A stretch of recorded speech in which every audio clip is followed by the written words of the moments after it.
Hi everyone, it's Alvin here. Welcome back to my YouTube channel. So today in this video, I will be talking about the one of the most interesting and very useful technology or the information that all developers must have. So today in this video, we'll be talking about the data structure and algorithm. So if you're a developer or you're working in a software development or software related platform or in a field, you know how important this knowledge is while in the case of in the front end or in the back end while designing database or any other related to the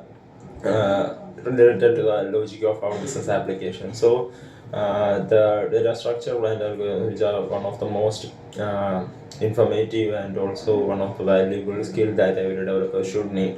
So in this video, I will be talking about what is actually data structure and the types of data structure. And I'm talking based on the JavaScript, and some of them are only related to the JavaScript, and most of them are commonly we can be used in any languages. So I am explaining the advantages and disadvantages based on the language JavaScript. So basically, I'm a non-stack developer, so I mostly focused on JavaScript. So that I'm explaining in that way. And if you are in any domain, you can surely watch this video. It will be very informative for you. So let's get started. So the data structure and algorithms. So what are data structures and algorithms? There we can see two types of two terms. One is data structure and second one is algorithm. So what is data structure and algorithms? So let's first discuss about that. When we are talking about data structures, it is actually nothing but it is a way or the how we organize data in our memory. That is what data structure refers to. And when we talk about the algorithms, maybe you have heard about algorithm. Algorithms can be explained in a way that it's a step-by-step procedures to solve a particular problem. Okay, like the recipe for making a food or the food for making something a dish. Okay, so we can consider algorithm in that way. Because there we follow a step-by-step procedure while making a dish. So like that we follow a step-by-step procedures to solve a particular problem in a real-world problem in our through our code or through our application. So that is what data structures and algorithm means. So when we dive deep into the data structures, okay, so where we can see there we have so many type of data structures in our specific language. So according to JavaScript, and there we have several type of data structures like primitive and non-primitive. So the first primitive data structures are you may already have know about the primitive data structure, which are the number, string, boolean, symbol, object, null, undefined, etc., etc. So these are the primitive type of data structures. So what is the advantage, or what are the things that have in the primitive type of data structure? So these are the built-in data structures, and we can't do anything in the working of these kind of data structures. So that is what primitive data structure is, and which can hold only a single value at a time. So that's the main feature of, or the main disadvantage. We can say in a disadvantage, it can store only one value at a time in its memory.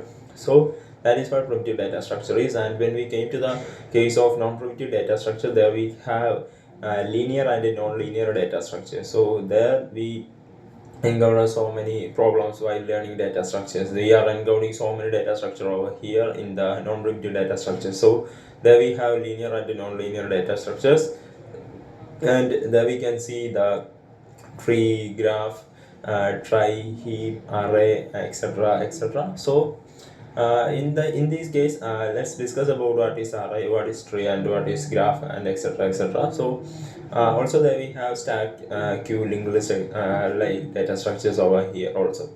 So when talking about arrays, so arrays are the most commonly used data structure in a programming language. So when talking about array, it is actually defined as the array is a group of elements, or specifically to JavaScript, you can store any type of elements in an array. So when it is in other languages like C# or C sharp or C language or CPP, in that kind of languages, array can handle only one type of elements. Okay, so in case of JavaScript, the array can hold any type of values in it and under a single variable name. So that is what array in JavaScript. So it stores the elements in a contiguous memory location or the sequential memory location. So that is all same as the all other languages like C sharp, CPP, Python, etc.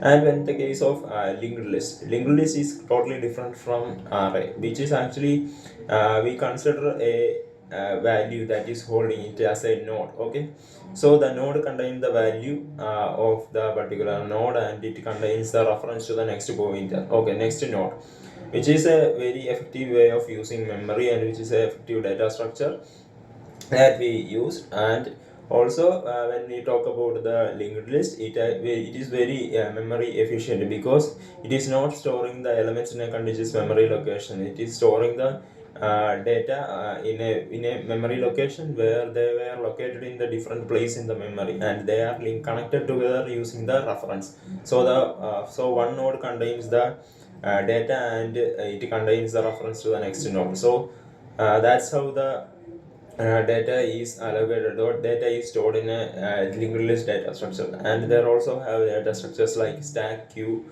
etc. So these are also linear data structures, where the difference is that we use the array for implementing the stack and queue, and also we can implement it using the linked list also, but commonly we implement this using the stack and queue, and the array, implement stack and queue using the array. So there we can see how it is different from the array, how the stack and queue differ from the array. So basically it is differ from the array is the only way how the elements can be accessed or the modified or traversing in the particular data structure. If it is a stack, we can only add and remove elements from the one side.